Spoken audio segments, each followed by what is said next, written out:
Hey guys, this is Scott with Android Guys. I'm here with Luke. Hello, everybody.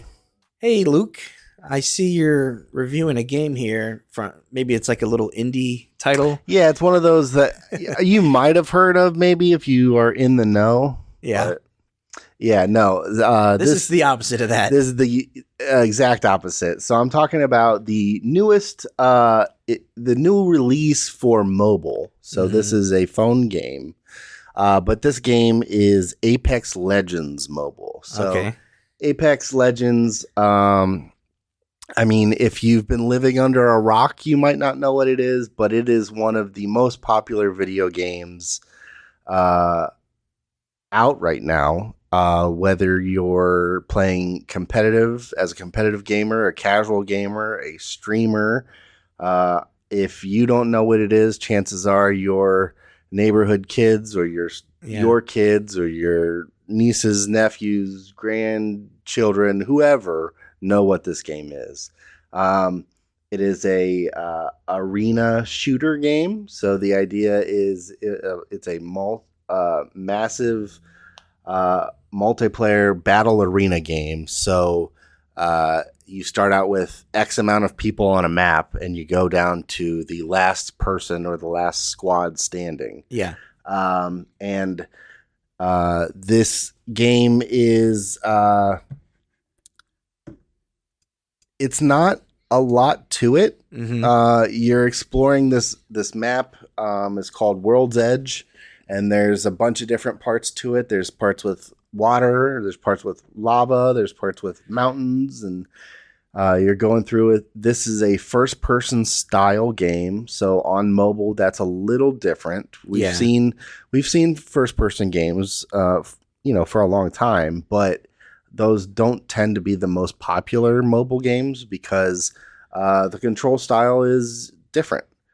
Well, yeah, it's kind of hard to go with just flat screens, Right, and not having like buttons you can put your fingers to. Right, Just the way you hold it makes a difference. Yeah, so I am not a person that plays a lot of first-person shooters on mobile. I do play a lot of first-person shooters on PC or on console, but mobile I don't.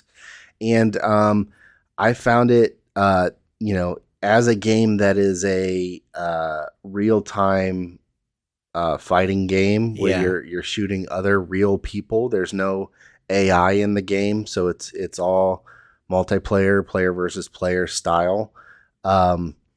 It is very tense. Yeah. As a first-person shooter on mobile, because you're having to kind of learn how to hold your phone, at least for me, to be able to see what's coming and not move your there's times where, and I've played this, I don't know, probably all of maybe 2 or 3 hours, so I haven't put a ton of time in it, but in time I'm guessing I would be more comfortable with moving around. But you're basically looking around you're moving with your left thumb, but then everything else is with your right thumb, whether it's looking up and down, and your gun crosshairs follows wherever you're looking. So you don't have to worry about looking and then aiming in a different direction. It's all follows your looking. But then you're also jumping or crouching or sliding or reloading or using an item, all with your right hand. And I'm looking at some screenshots of this, and I see that there are, probably 5 or 6, maybe more places that you can tap. Yes. On that screen. Yeah. And given that your finger or your thumb is not going to find any raised bumps, you're not going to know where to place. It's all, you have to look. Right. Now, I think this game, it's definitely playable on any phone that can support it. It does require a little bit decent hardware. You're not going to be playing this probably on a cheaper phone or a phone if it's a couple years old. So you're going to want something that's pretty good because the graphics are very good for a mobile game. But it would lend itself better, I think, to a phone, something similar to the Red Magic that has maybe some dedicated shoulder buttons. Yeah, things you can map. Or if you had, a cradle for your phone that gives you kind of a controller or some buttons. A Bluetooth accessory. Yeah. I think that would help a lot in this game, because I think that would free up the screen a little bit and free up your fingers to, if you're back to a controller, in essence, it's going to feel a lot more comfortable to somebody that plays these style games on console. Right. All that being said, I gave this game a 3.5. It's a good game. It's a good representation of Apex Legends on the phone, on mobile. So feature wise, I gave it a 3, a little bit above average, because in the end, there's not much to the game. It's a battle arena. You go through, there's a whole bunch of different weapons that you can collect, and you can upgrade your weapons by finding, extended magazines or different scopes or whatever. And it has some of that. And then outside of the actual gameplay, there are all kinds of cosmetics and things to unlock, whether it's outfits or gun skins or banners for your character, or different things you can track, whether it's how many kills you had or how many revives you had of your teammate or XYZ, whatever it is. There's a bunch of different things to collect, but there's really not many features to the game. Sure. Graphics and audio, I gave them both 4, because the game looks good. It looks very good for a mobile version of Apex Legends. Yep. It's got a good amount of shadow detail. It's not just sometimes you see in these ports to mobile where they pare it down and the graphics seem very flat compared to the console or the PC version. And this doesn't feel that much different. It is different, obviously, because it's not going to be your phone is not going to compute the graphics as well as a gaming PC, but it still looks great, and it sounds just like the real game. You have those same characters, same voice lines, the guns sound the same. It's got the same music, everything. So that audio is good. Replay value, I gave it a 3, because again, if you like this game, you'll play a lot of it, but there's really not much to it. You're not going to be playing to unlock different modes. You're not going to play and get more abilities for your characters or anything like that. And that was something you even qualified, was saying that it's not something that you do on phone. Yeah. You do more on a PC, but if this is something that you do and you enjoy, I could see this being like your favorite one of these to play. Oh, absolutely. As opposed to we're not doing Fortnite anymore. We're over here, or this seems like, and that's the thing about scoring these, is everything's subjective. This is this has a 4.4 in the Play Store. Yeah. So the Hive Mind thinks that this thing is it's got super incredible. Well, it's got over 10 million downloads already. And it was just released.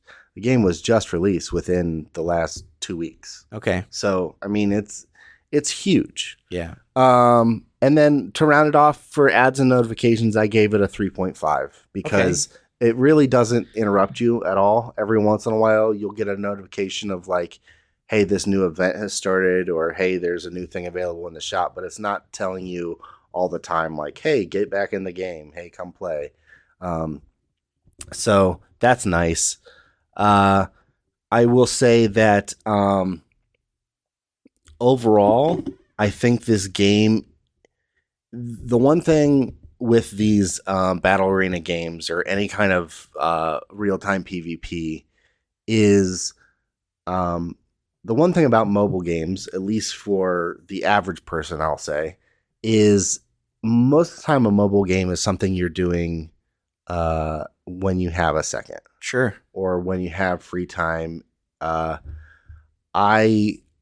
Most times when you're playing a match, it's going to be around a 8 to 10 minute ordeal. And 8 to 10 minutes isn't a long time, but it's a lot more time than your average mobile game gets in a sitting. Mm-hmm. Sometimes you'll play a game for, while you're watching TV or something like that at night. You'll play a game on your phone, and you might be playing for a couple hours. That's fine. But generally, if it's a true mobile game, you're going to be playing out and about, where you're waiting in line somewhere or whatever. And in a game where it's not versus the computer where you can't just pause and leave, that's something to keep track of. If you play a game of Apex Legends Mobile and get into a match, it's going to be 8 to 10 minutes. And that's probably if you don't make it all the way to the end. If you make it all the way to the end and you're one of the last people, could be a while. You could be upwards of 20 minutes in a match. So that's going to be, time, and also your phone battery. Yeah. So it's just something to think about. I don't know if necessarily, I don't always think about that idea. But I did notice in playing that most of the time I was sitting down to play a match and then going, man, when is this thing going to be over? I just have to exit this now because I got to go, let the dog out or something. I'm too bad. I usually die way early. But yeah, overall, if you like Apex Legends, you're going to love this. It's going to be awesome. The one thing that I don't think transfers over is any of your unlocked skins or anything from the main game. Oh. So if you start on mobile, you're almost starting over, which can be